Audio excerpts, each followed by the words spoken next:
দেখছেন ইব্রাহিম 360 এর সাথে আছি ইব্রাহিম খলিল। আজকের টিউটোরিয়ালটির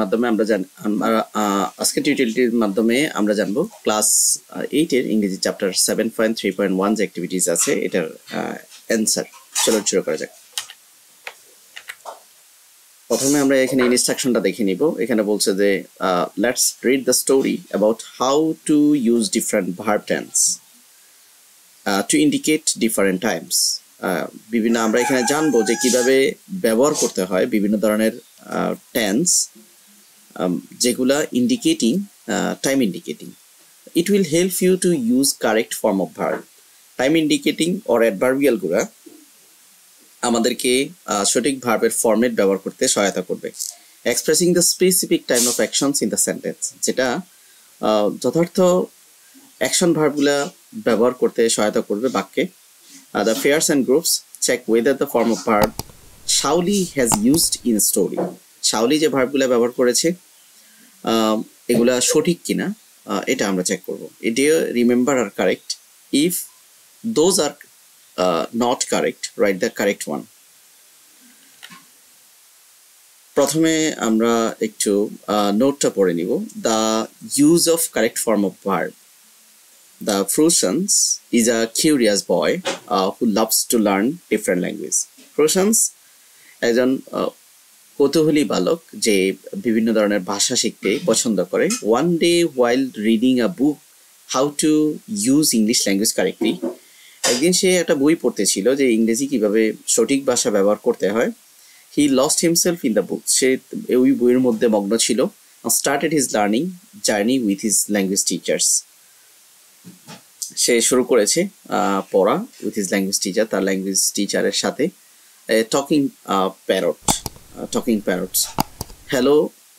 hello there young boy, I am parrot. এখানে হ্যালো দেয়ার ইয়ং বয়, হে বালক, আই অ্যাম প্যারট, আমি প্যারট। হোয়াটস ইউর নেম, তোমার নাম কি? সেড দ্য প্যারট, তার নাম জিজ্ঞেস করলো। মাই নেম ইজ ফ্রুসান্স, নাইস টু মিট ইউ। মানে ফ্রুসান অ্যান্ড প্যারটের মধ্যে কথা হচ্ছে। রিপ্লাইড প্রোসান্স, dear parrot, replied প্রোসান্স।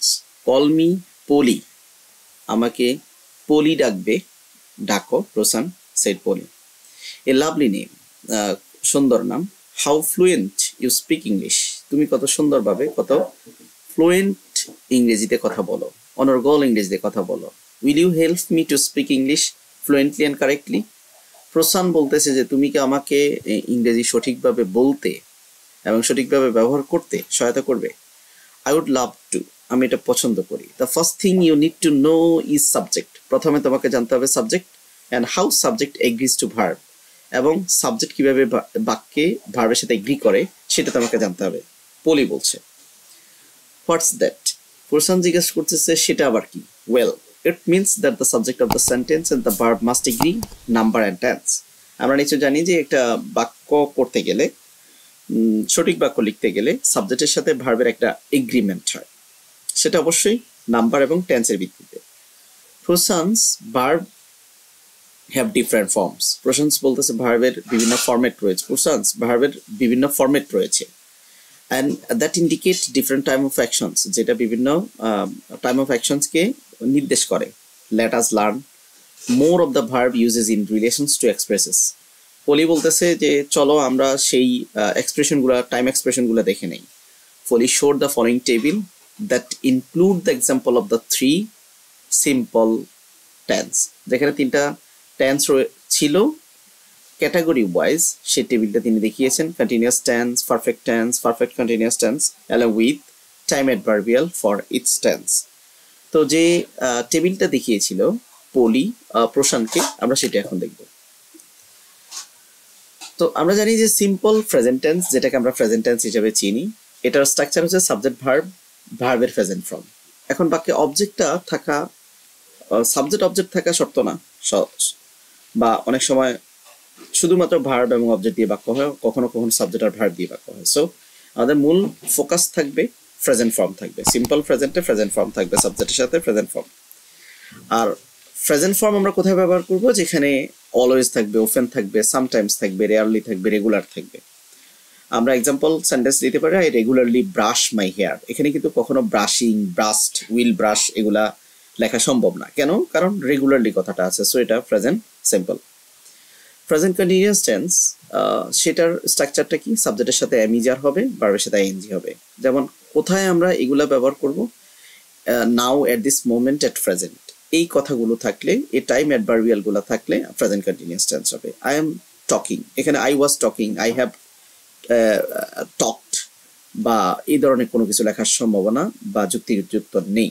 Present perfect tense structure হচ্ছে হ্যাভ হ্যাজ থাকবে সাবজেক্টের সাথে, ভার্বের ফার্স্ট পার্টিসিপল থাকবে। তো কোথায় আমরা এইটা করব? যেখানে অলরেডি, ইভার, নেভার, ইয়েট এই কথাগুলো থাকবে। তবে নেভার সবসময় কিন্তু first tense, past perfect tense গঠন করে না, নেভারটা ব্যতিক্রম। I have already taken breakfast, so এখানে হ্যাভ ব্যবহার করা হয়েছে কেন? অলরেডি আছে। এবং টেকেন ব্যবহার করা হয়েছে কেন? অলরেডি আছে। এটা পারফেক্ট করতে হবে। প্রেজেন্ট পারফেক্ট কন্টিনিউয়াস টেন্স সাবজেক্টের সাথে হ্যাভ বিন, হ্যাজ বিন হবে, ভার্বের সাথে আইএনজি হবে। টাইম অ্যাডভার্বিয়াল থাকবে সেখানে ফর বা সিন্স। আমরা নিচে জানি যে ফর এন আওয়ার নির্ধারিত করে বোঝানোর জন্য স্পেসিফিক টাইম ফর, আর অনির্ধারিত টাইম মানে স্পেসিফিকের ক্ষেত্রে, পিরিয়ড অফ টাইমের ক্ষেত্রে সিন্স বসবে।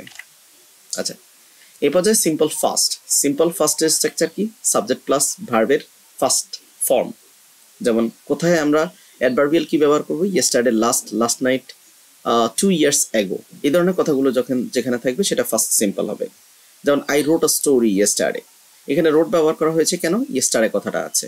First continuous tense, past continuous tense হচ্ছে was were, subject plus was were, ভার্বের সাথে আইএনজি। কোথায় অ্যাডভার্বিয়াল কি থাকবে? While, at this moment, at the moment, while, at that moment, at that moment. আমরা অনেক সময় দিস মোমেন্টটা কিন্তু ঘোলাই ফেলি। দিস মোমেন্ট হইলে প্রেজেন্ট কন্টিনিউয়াস, দ্যাট মোমেন্ট হইলে past continuous. I was doing maths at that time. You phoned me, so at that time you phoned me. এখানে ফার্স্ট টেন্স ব্যবহার করা হয়েছে, এখানে ফার্স্ট কন্টিনিউয়াস ব্যবহার করা হয়েছে। পারফেক্ট, ফার্স্ট পারফেক্ট হচ্ছে সাবজেক্ট, হেড, ভার্বের ফার্স্ট পার্টিসিপল। কোথায় আমরা ফার্স্ট পার্টিসিপল ব্যবহার করব? বিফোর অলরেডি যেখানে থাকবে। তো অলরেডি তো প্রেজেন্ট পারফেক্টে ব্যবহার হয়, তো কখনো কখনো অলরেডিটা ফার্স্ট পারফেক্টও ব্যবহার হয়। I had checked my bag before I went to school. First perfect continuous tense subject plus had been, ভার্বের সাথে আইএনজি। কোথায় হবে? ফর বা সিন্স যেখানে থাকবে সেখানে। তো এখানে I had been working for an hour and my friend call. এই পর্যায়ে সিম্পল ফিউচার। সিম্পল ফিউচার হচ্ছে সাবজেক্ট প্লাস শেল উইল, ভার্বের বেস ফর্ম হবে। যেমন কোথায় টাইম অ্যাডভার্বিয়াল কি থাকবে? ফিউচার সিম্পল আমরা কখন করব? Tomorrow, next week, in month, এই কথাগুলো যখন আমরা পাবো, ইন আ মান্থ, সেক্ষেত্রে আমরা ফিউচার সিম্পল করব। আই উইল মিট, এখানে উইলের পরে মিট ব্যবহার করা হয়েছে। উইলটা বাদ দিলে এটা কিন্তু প্রেজেন্ট সিম্পল হয়ে যেত। আমরা যদি শুধু মিট ফার্স্ট টেন্স ব্যবহার করতাম তাহলে এটা কিন্তু ফার্স্ট সিম্পল হয়ে যেত। ফিউচার কন্টিনিউয়াস হচ্ছে subject shall be, will be, ভার্বের সাথে আইএনজি। তো টাইম অ্যাডভার্বিয়াল কি থাকবে? At that time, by the time, এই কথাগুলো থাকলে future continuous. At that time I will be helping. Future perfect হবে shall, subject plus shall have been, shall have অথবা উইল হ্যাভ। ভার্বের অবশ্যই ফার্স্ট পার্টিসিপল থাকবে, আর অ্যাডভার্বিয়াল থাকবে by the time, already. I will have finished my work, I will have finished my work by the time you arrive. Future perfect continuous হচ্ছে subject shall have been, will have been, ভার্বের সাথে ing। ওখানেও since বা for থাকবে। I will have been working on the school project for an hour by doing you arrive। তো এই হচ্ছে structure. তো এখানে ফুশনস আর ফলি আরো কিছু কথা বলছে। Now let's practise how you will use different tense with time adverbial. এখন আমরা জানবো যে time adverbial, different time adverbial ব্যবহার করে কিভাবে কি করতে হয়, বাক্যে টেন্স ব্যবহার করতে হয়। And Fusan and Foley practice making sentence with all the different tenses time adverbial. Time adverbial গুলো ফলো করে বা Fusan and Foley বিভিন্ন ধরনের বাক্য মেকিং এ তারা প্র্যাকটিস করছিলেন। For example, Fusan said, we have been walking for an hour. আমরা 1 ঘন্টা ধরে কি করছিলাম? হাঁটছিলাম। I will have learned more by the time we arrive. Good job, Fusan. We learned quickly, said Foley. ফলি বলছে যে আমরা খুব তাড়াতাড়ি শিখছি। Thank you Polly. This is really helpful, said person. Person বলছে এটা অবশ্যই উপকারী এবং helpful. Polly then gave example of the sentence rule to use verb with time expressions. He continued. তো এখানে তিনি কি করেছেন, কিছু এক্সাম্পল দিয়েছেন এবং কিছু রুল দিয়েছেন যেভাবে ভার্ব ব্যবহার করা যায়। তো তাদের এক্সপ্রেশনটা হচ্ছে এরকম: use simple present tense to talk about things that are always true and also to talk about habit and routines. মানে সিম্পল প্রেজেন্ট আমরা কখন ব্যবহার করব, যেটা সব সময় সত্য, মানে হ্যাবিচুয়াল, ফ্যাক্ট, ইউনিভার্সাল, ট্রুথ, তার অভ্যাসগত, দৈনন্দিন রুটিনে যা থাকে এগুলো হচ্ছে প্রেজেন্ট হবে। কেমন? যেমন I always brush my teeth, এটা রেগুলার ওয়ার্ক, সো এটা present simple. Use present continuous tense to talk about the action happening নাও, মানে যেটা এখন ঘটতে যাচ্ছে, কোনো কাজ যদি এখনই ঘটে সেটা হবে কি প্রেজেন্ট কন্টিনিউয়াস, ঘটছে, চলছে। যেমন I am talking to you. এরপরে use perfect tense to talk about the actions that happened an unusual time before now or that continue after present, মানে এখনো না, মানে যেটা ইতিমধ্যে হয়েছে, এ ধরনের ক্ষেত্রে পারফেক্ট ব্যবহার করা হয়। I have already decided. Use perfect present perfect continuous tense ব্যবহার করা হয় কোথায়? About actions that started in the first, যেটা অতীতে শুরু হয়েছে এবং কন্টিনিউড আপ টু প্রেজেন্ট, যেটা বর্তমানে চলছে। For example, I have been learning subject, verb agreement, for an hour. তো so use simple past tense to talk about actions happen in the past. তো অতীত ফার্স্ট টেন্স আমরা কোথায় ব্যবহার করবো? যে এই অ্যাকশনটা অলরেডি ঘটেছে। I helped my friend yesterday, এটা অলরেডি ঘটেছে। ফার্স্ট কন্টিনিউয়াস টেন্স কোথায় ব্যবহার করব? Talk about action that were in progress in the past টেন্সে প্রগ্রেস বুঝাবে। ওয়াইল আই ওয়াজ রাইটিং, এখানে এটা কিন্তু progress. Use past perfect tense talk about the actions that happen before another actions, একটা কাজ ঘটার আগে আরেকটা কাজ ঘটে, সেক্ষেত্রে past perfect tense. Past perfect continuous tense started in the first and continued up to another point of work.